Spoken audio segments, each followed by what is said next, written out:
अस्सलाम वालेकुम जी, कैसे हैं आप सब? उम्मीद करती हूँ कि सब ठीक-ठाक होंगे, खुश होंगे, मुझे दुआ में याद रख रहे होंगे मेरी फैमिली को।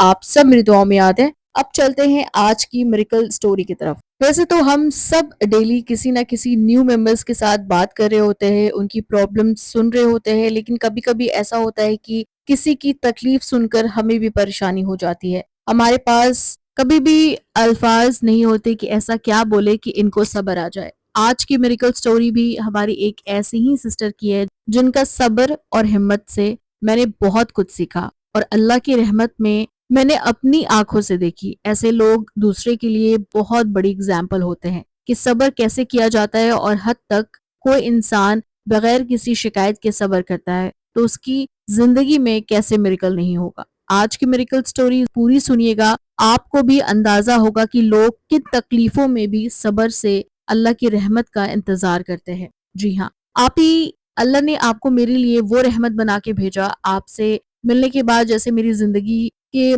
मसले आहिस्ता-आहिस्ता ठीक होते-होते अल्हम्दुलिल्लाह ख़त्म हो चुके हैं।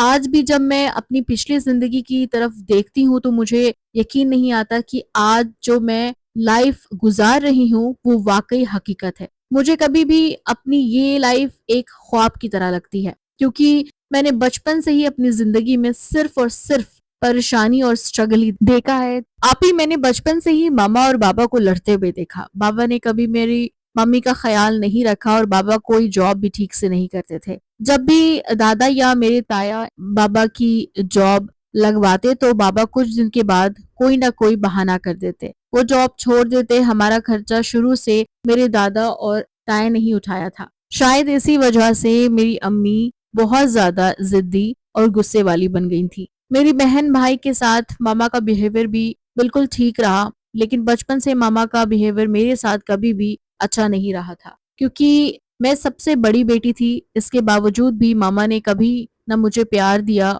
और ना कभी मेरी किसी बात को अप्रिशिएट किया। इनफैक्ट मेरी मम्मा हर जगह मेरी इंसल्ट करने का बहाना ढूँढती हैं। मैं कभी अपनी नानी से मामा की शिकायत करती तो नानी मुझे ही समझाती कि मम्मा मेरे अच्छे के लिए ही कहती हैं और मुझे बस यही लगता था कि शायद मम्मा मेरे अच्छे के लिए ही कहती हैं, इसलिए मैं खामोश हो जाती थी। लेकिन मैं अपनी कज़न को भी देखती थी, उनकी मामा कैसे उनका ख़्याल रखती हैं, उनसे प्यार करती हैं, लेकिन मैंने कभी अपनी मामा को अपना ख़्याल रखते या प्यार करते हुए नहीं देखा था। मुझे नहीं पता कि मम्मा क्यों मुझसे इतना नाराज़ रहती थी। मैं पहली बेटी थी शायद इसलिए, क्योंकि मम्मा चाहती थी कि उनका पहला बेटा हो। आप ही इसमें मेरी तो कोई गलती नहीं थी, लेकिन फिर भी मम्मा शुरू से मुझसे बहुत बुरा बिहेवियर रखती थी। मैंने शुरू से देखा कि मम्मा ने मेरे एजुकेशन पर भी कभी अप्रिशिएट नहीं किया। इनफैक्ट वो तो ये ट्राई कर रही थी कि किसी तरह मेरी पढ़ाई छूट जाए और मैं घर बैठ जाऊँ। लेकिन मेरे दादा और मेरे ताए मेरा बहुत ख़्याल रखते थे और मैं पढ़ाई में अच्छी थी। इसलिए मेरे दादा चाहते थे कि मैं अपनी स्टडीज़ कंप्लीट करूँ। जब मामा ने देखा मेरे दादा और मेरे ताए मेरी स्टडीज़ नहीं रुकवा रहे, तो मामा ने मुझ पर घर का काम का इतना ज़्यादा लोड डाल दिया कि मेरे लिए पढ़ाई करना बहुत मुश्किल हो गया था। लेकिन मुझे पढ़ने का बहुत शौक था, मैंने फिर भी अपनी पढ़ाई नहीं छोड़ी। घर के सारे काम करने के बाद भी मेरे मार्क्स हमेशा अच्छे आते थे। मैंने बहुत छोटी-सी एज से घर के सारे काम करना शुरू कर दिए थे। मेरी मम्मा को मेरे अच्छे मार्क्स देखकर कभी खुशी ही नहीं हुई। वो मुझे मेरे अच्छे मार्क्स देखकर मुझसे और ज़्यादा नाराज़ हो जाती थी। ऐसे ही मेरा बचपन गुज़रा। जब मैंने कॉलेज जॉइन किया तो साथ मैंने बच्चों को ट्यूशन भी देना शुरू कर दिया था। क्योंकि मुझे अच्छा नहीं लगता था कि अब भी मेरे दादा और मेरे ताए मेरे एक्सपेंस बर्दाश्त कर रहे हैं। मैं कोशिश करती थी कि जितना पॉसिबल हो मैं अपना एक्सपेंस खुद उतारूँ। मैंने मेडिकल फ़ील्ड जॉइन किया। ये फ़ील्ड सेलेक्ट करते हुए मैं बहुत ज़्यादा डरी हुई थी, लेकिन मेरे दादा और मेरे ताया ने कहा कि आगे तुम्हारी ख्वाहिश है डॉक्टर बनने की, तो तुम ज़रूर बनोगी। मेरी लाइफ़ में मेरे दादा और मेरे ताया के अलावा कोई भी नहीं था जो मुझे प्यार करता। मेरी मामा ने, मेरी नानी, मेरे मामू और खाला से मेरी बहुत ज़्यादा बुराइयाँ करती थी और हमारे बीच इतनी मिसअंडरस्टैंडिंग क्रिएट हो गई थी कि वो भी मुझे खुद से दूर रखते थे। मुझे पढ़ने का शौक तो था, लेकिन मेरी मम्मा और बाकी सबके रवैयों की वजह से मैं इतना हर्ट होती थी, मैं अपना फ़ोकस सिर्फ़ और सिर्फ़ अपनी एजुकेशन पे लगा दिया था। यूनिवर्सिटी में अल्हम्दुलिल्लाह मुझे स्कॉलरशिप मिल गई थी, तो मेरे लिए आसानी हो गई। मुझे आज भी वो दिन याद है जब मुझे डिग्री मिली और मैं मम्मा के पास अपनी डिग्री लेकर गई। इस उम्मीद पर शायद मेरी मम्मा आज मुझे देखकर खुश होंगी और मुझे प्यार से गले लगा लेंगी। लेकिन उस दिन भी मामा ने मुझे ना कोई दुआ दी, ना प्यार दिया, बल्कि मुझ पर उनका दिल दुखाने और उनकी नाफरमानी करने का इल्ज़ाम लगा रही थी और बद्दुआएँ दे रही थी। अपनी फैमिली में पहली लड़की थी जो डॉक्टर बनी, लेकिन फिर भी मेरी मम्मा बिल्कुल खुश नहीं थी। मेरा एक बेस्ट फ्रेंड था जिससे मैं अपने दिल की हर बात शेयर करती थी। बचपन से जो माहौल मुझे मिला था उसकी वजह से मैं बहुत लोगों से दूर रहने लगी थी। मेरे लिए किसी भी इंसान पर ट्रस्ट करना इम्पॉसिबल था। मेरी इस फ्रेंड ने फ्रेंडशिप भी उसी वजह से हुई थी। मेरे यहाँ फ्रेंड नोट करती थी और मैं किसी से ज़्यादा बात नहीं करती और सिर्फ अपने काम से काम रखती हूँ। वो खुद ही बार-बार मेरे पास आती थी। फिर मुझे भी उसकी बातों की और उसके साथ रहने की आदत हो गई। हमारी फ्रेंडशिप में मेरी फ्रेंड का रोल बहुत ज़्यादा था। मैं अल्लाह का जितना शुक्र अदा करूँ कम है। अल्लाह ने मुझे इतनी अच्छी और मुखलिस दोस्त दी और अल्लाह ने उससे नवाज़ा। अगर वो मेरी लाइफ में ना होती तो शायद मैं खुद को बहुत अकेला महसूस करती और बहुत सी बातें हैं जो मैं अपने दिल में ही रखती। शायद किसी से नहीं कह पाती। जब मैं उससे अपनी मामा के बारे में बताती थी तो वो बहुत हैरान होती थी। उसे यकीन ही नहीं आता था कि कोई माँ अपनी बेटी से इस हद तक नफ़रत कर सकती है। मेरे बाबा का होना ना होना बराबर ही था क्योंकि पता नहीं कब उन्होंने ड्रग्स लेना स्टार्ट कर दिया था। वो अक्सर घर भी कम आते थे और जब आते थे तो मम्मा से झगड़ा ही करते थे। उन्होंने मेरी और मेरे बहन-भाइयों की कोई फ़िक्र नहीं की थी। हम अपनी लाइफ में क्या कर रहे हैं, अपनी ज़िंदगी में हम कैसे गुज़ार रहे हैं, उन्हें इस बात से कोई फ़र्क ही नहीं पड़ता था। उन्हें सिर्फ़ अपनी परवाह थी। मेरी सक्सेस पर सिर्फ़ मेरे दादा और ताया ही खुश थे। मेरे ताया अक्सर मेरे बाबा को समझते भी थे कि अल्लाह ने तुम्हें इतनी अच्छी और काबिल औलाद दी है, इनकी कदर करो। लेकिन मेरे बाबा उनकी भी नहीं सुनते थे। हाउस जॉब के बाद जिस हॉस्पिटल में मेरी जॉब लगी वो हमारे सिटी का सबसे बड़ा हॉस्पिटल था। मैं बहुत ज़्यादा खुश थी। उसी हॉस्पिटल में मेरी मुलाकात उस इंसान से हुई जिसके आने के बाद मेरी पूरी ज़िंदगी बदल गई। वो मुझसे सीनियर थे और मुझे उनसे फर्स्ट टाइम मेरे टीचर ने मिलवाया था। जब उन्हें पता चला कि मेरी जिस हॉस्पिटल में जॉब हुई है, वो भी उसी हॉस्पिटल में हैं, तो मेरे टीचर ने मुझे उनके बारे में बताया और उनसे कहा कि मेरी बेटी है, इसे यहाँ कोई प्रॉब्लम नहीं होनी चाहिए। और उन्होंने मुझे हर चीज़ डिटेल में समझाई। वो बहुत पोलाइट और हम्बल थे। कभी भी उन्होंने अपने सीनियर होने का गुरूर नहीं किया। मुझे जब भी उनकी हेल्प की ज़रूरत पड़ी, उन्होंने कभी मना नहीं किया। मेरी उनके अलावा कोई किसी से ज़्यादा बातचीत नहीं होती थी। मैं जिस हॉस्पिटल में भी थी, अपने काम में लगी रहती थी। किसी से ज़्यादा बात नहीं करती थी और उन्हें मेरी ये क्वालिटी बहुत पसंद आई। सबको मेरी ये आदत बुरी लगती थी और उन्हें ये आदत पसंद आ गई। हमारा टाइम अक्सर साथ ही गुजरता था। लंच टाइम और टी टाइम पर भी वो अक्सर किसी न किसी बहाने से मेरे रूम में आ जाते थे। स्टार्ट में तो मुझे बहुत अजीब लगा, लेकिन वो खुद कोई ऐसा टॉपिक स्टार्ट कर देते थे जिसकी वजह से मुझे बोलना ही पड़ता था। मुझे पता ही नहीं चला कि कब मैं उन्हें पसंद करने लगी।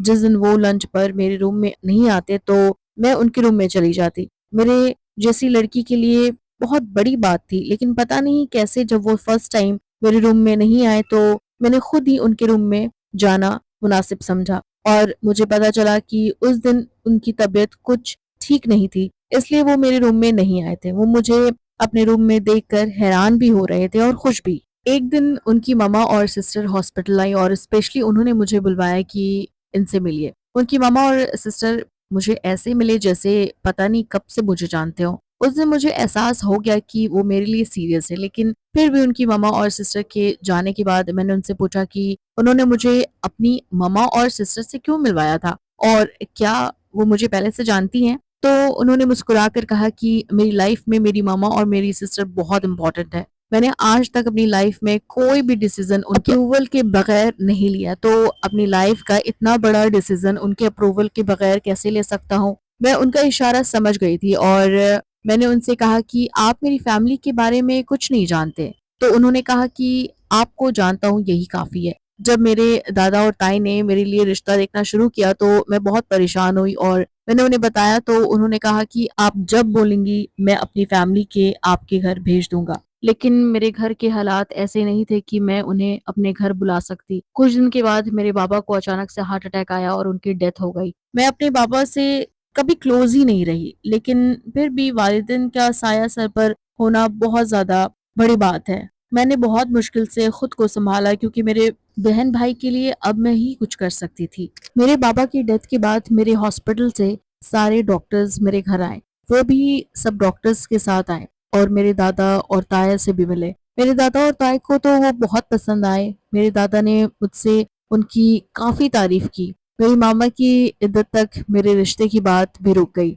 मामा की इद्दत के बाद जब फिर से मेरा रिश्ते की बात स्टार्ट हुई तो उनकी मामा और सिस्टर मेरे घर आई और मम्मा से मेरा रिश्ते की बात की। मामा ने उनको उनके सामने ही कुछ नहीं कहा, लेकिन उनके जाने के बाद मुझे बहुत बातें सुनाई और उसी वक़्त मेरे दादा और ताया को बुलाकर मेरे बारे में बहुत गलत बातें बोली, जो एक बेटी कभी अपनी माँ से एक्सपेक्ट नहीं कर सकती थी। मेरे दादा और ताया को यकीन ही नहीं आया कि जो मामा कह रही हैं वो सच है। लेकिन मेरी मामा ने झूठी कसम तक उठा ली और मेरा किरदार पर उँगली उठाई। वैसे तो मेरे दादा और ताया उनकी बात पर यकीन नहीं करते, लेकिन उनकी कसम उठाने के बाद वो लोग खामोश हो गए और उनके रिश्ते के लिए साफ मना कर दिया। मैं बहुत रोई, सबको बहुत समझाया, लेकिन किसी ने मेरी बात नहीं सुनी। ये बात जब उन्हें पता चली तो वो बहुत परेशान हुए और हैरान भी हुए कि कोई माँ अपनी बेटी की दुश्मन कैसे हो सकती है। उस दिन के बाद से मैं बहुत परेशान रहने लगी। मेरी ज़िंदगी की सबसे बड़ी खुशी का रास्ता मेरी अपनी माँ ने रुकावट डाल दी थी। मैंने अपनी फ्रेंड को सारी सिचुएशन बताई तो उसने मुझे आपके बारे में बताया। मेरी फ्रेंड की सिस्टर भी आपसे वज़ीफ़ा ले चुकी थी। औरों का भी प्रॉब्लम सॉल्व हो गया था। मैंने कभी कोई वज़ीफ़ा नहीं किया था, इसलिए मुझे इन सब का कोई आइडिया नहीं था। मैंने अपनी फ्रेंड के कहने पर आपका चैनल विज़िट किया और आपकी स्टोरी सुनी। मैंने आपका नंबर नोट किया, सबा सिस्टर से कॉल बुक करवाई और आपसे बात की। आपने मुझे बहुत सुकून से मेरी बात सुनी और मुझे समझाया कि आपके सब्र का अल्लाह आपको बहुत बेहतरीन इनाम देगा। इतना सब्र करना हर किसी के बस की बात नहीं है। अल्लाह अपने नेक बंदों को ही आजमाता है। आपकी बातों से मेरे दिल को बहुत सुकून मिला। आपके सजेशन करने पर मैंने मिरेकल बॉक्स के साथ सूरह इखलास का स्पेशल वजीफा किया। मैंने इससे पहले कभी कोई वजीफा नहीं किया था। जब मिरेकल बॉक्स मेरे पास आया और उसमें से मैंने दम स्टोन निकाल के पहना तो एक अजीब सा सुकून और इत्मीनान था जो मेरे दिल में उतर गया। मैंने इससे पहले कभी ऐसा कुछ एक्सपीरियंस नहीं किया था। आप ही पता नहीं आपके दम स्टोन में ऐसा क्या पावरफुल चीज़ थी कि मुझे उसको देखते ही बहुत सुकून मिला और दम स्टोन मेरे पास होने से मुझे ऐसा लगता था जैसे मैं आपकी दुआ के हिसार में हूँ। जैसे आपने मुझे वजीफा बताया मैंने बिल्कुल वैसे ही फॉलो किया। मेरी मामा ने मेरा रिश्ता मेरे मामू के बेटे से करना चाहती थी। मेरे मामू के बेटे जो फैमिली बहुत लालची थी, उन लोगों ने शादी पर मेरी मामा से हमारे घर उनके नाम करने की बात की। ये बात करना मेरी मामा के लिए पॉसिबल नहीं था क्योंकि हमारे पास एक यही घर था जो मेरे दादा ने मेरे अब्बा के नाम किया था। मामा ने जब घर उनके नाम करने से मना किया तो मेरे मामू ने उनसे अपना हर रिश्ता खत्म करने की धमकी दी। मामा ने मेरी नानी से इस बारे में बात की तो मेरी नानी ने भी मेरे मामू के साथ दिया और उन सब ने बहुत बेइज्जत करके मेरी मामा को घर से निकाल दिया। मेरी मामा के लिए ये सदमा बहुत बड़ा था क्योंकि उन्हें अपने भाई और मेरी नानी पर बहुत मान था। मामा को फालिज का अटैक हुआ, उनकी बॉडी का एक हिस्सा पैरालाइज्ड हो गया। मैंने अपने हॉस्पिटल में मामा का ट्रीटमेंट करवाया और डिस्चार्ज किया तो मैंने छुट्टी ले लिया और पूरे दिल से अपनी मामा की खिदमत की, बिल्कुल एक बच्चे की तरह उनका ख्याल रखा। मामा बोल नहीं सकती थी लेकिन मुझे देखकर उनकी आंखों में आंसू आ जाते थे। एक दिन वो अपने हाथ जोड़कर कुछ कहने की कोशिश करने लगी और मैंने उनका हाथ पकड़कर उन्हें ऐसा करने से मना किया और उस दिन पहली बार मैंने अपनी मामा को गले लगाया। इस बार मामा ने मुझे खुद से अलग नहीं किया। कुछ दिन के बाद जब मामा की कंडीशन बेहतर हुई और वो थोड़ा बोलने लगी तो उन्होंने मुझसे उनकी फैमिली के बारे में पूछा और खुद कहा कि उनसे कहो कि रिश्ता ले आए। मैंने मम्मा से कहा कि दादा ताई इस रिश्ते से मना कर चुके हैं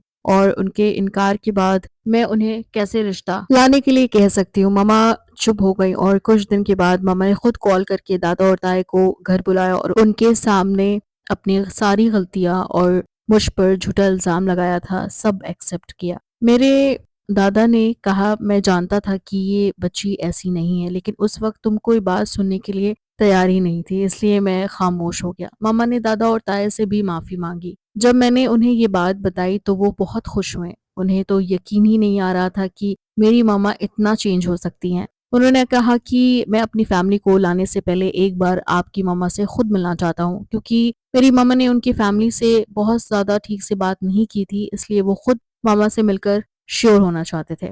मामा बहुत अच्छे से मिली। मैंने अपनी लाइफ में पहली बार अपनी मामा को इतना अच्छे से बात करते हुए देखा था। अब उन्हें यकीन हो गया कि मेरी मामा वाक़ई चेंज हो चुकी हैं, तो फिर उन्होंने अपनी फैमिली को हमारे घर भेजा। अल्हम्दुलिल्लाह आपने जो मुझे दुआ दी वो अल्लाह ने कबूल की और सबकी खुशी से मेरा उनसे रिश्ता फिक्स हो गया और 6 मंथ के बाद हमारी शादी है। आप ही मेरे पास तो अल्फ़ाज़ नहीं है कि मैं इन किन अल्फ़ाज़ों में आपका शुक्र अदा करूँ। आपसे कॉन्टैक्ट होने के बाद मेरी लाइफ़ ही बदल गई। मुझे अपनी मोहब्बत तो मिली, लेकिन साथ ही साथ मुझे अपनी माँ की मोहब्बत भी मिल गई, जो मैंने कभी महसूस नहीं की थी। थैंक यू सो मच आप ही, आपकी गाइडेंस के बाद अल्लाह ने मेरी लाइफ कंप्लीटली चेंज कर दी। मेरे दिल से दुआ है कि कभी कोई गम और तकलीफ आपको छू भी ना सके और ना ही आप पे गुजरे। आमीन सुम आमीन। आज की मिरेकल स्टोरी सुनने के बाद मुझे यकीन है कि आप लोगों को भी सब्र से सही मीनिंग समझ आ गया होगा और ऐसा सब्र पर मिलने वाला इनाम कैसा होता है ये भी समझ आ गया होगा। याद रखिए, अल्लाह कभी हमें हमारी बर्दाश्त से ज्यादा नहीं आजमाता और अल्लाह अपने नेक बंदों को ही इम्तिहान में लाता है। इसलिए कभी भी मुश्किल या परेशानी में अल्लाह की मोहब्बत को नहीं भूला करें। याद रखिए, सब्र जितना होगा उसका इनाम उससे कई ज्यादा आपको मिलेगा। अगर आप या आपके इर्द गिर्द कोई किसी ऐसी परेशानी में है या रिस्क की तंगी, घर में लड़ाई झगड़े और लव मैरिज ना होना या शादी में रुकावट के मसाइल का शिकार हैं, तो आप भी हमसे कांटेक्ट कर सकते हैं। अल्लाह आपकी और हमारी तमाम नेक हाजात और ख्वाहिशात को पूरा करे। आमीन सुम आमीन। और हम सबको सब्र के साथ अल्लाह की रहमत का इंतज़ार करने की तौफीक अता फरमाए। आमीन या रब्बिल आलमीन। हमारे बहुत से न्यू मेंबर्स और कुछ ओल्ड मेंबर्स भी हमसे ये कंप्लेन करते हैं कि अलीना सिस्टर आप और शिजा सिस्टर जल्दी रिप्लाई नहीं करते, या कुछ ऐसे लोग समझते हैं कि हम उन्हें इग्नोर कर रहे हैं, तो ऐसा बिल्कुल भी नहीं है। हम पर्सनली आप में से किसी को नहीं जानते। हम सब इसी प्लेटफॉर्म के थ्रू आप सबसे कनेक्ट होते हैं और हमारे लिए सब मेंबर्स इक्वल है। रिप्लाई मिलने में डिले होने का रीजन सिर्फ यही है कि डेली मैसेजेस का इतना लोड होता है कि इंस्टेंट रिप्लाई हमारे लिए बहुत ज्यादा मुश्किल हो जाता है। इसलिए हमने सबा सिस्टर को ये रिस्पॉन्सिबिलिटी दी हुई है। सबा सिस्टर ही हमारे लिए कॉल बुक कराती है। India and all over the world call मैं लेती हूँ, यानी कि आपकी अलीना आपी या बाजी या अलीना सिस्टर जो भी कह लें आप। और पाकिस्तान एंड बांग्लादेश की जो कॉल ली जाती है वो लेती है सिजा सिस्टर। आई होप कि अब आपको सब क्लियर हो गया होगा। अगर ये वीडियो पसंद आया हो तो लाइक शेयर एंड सब्सक्राइब जरूर कीजिएगा। चलिए जी, मुझे दुआ में याद रखिएगा। मैं मिलूंगी आपको नेक्स्ट वीडियो में, तब तक अपना बहुत ख्याल रखिए। अल्लाह हाफिज।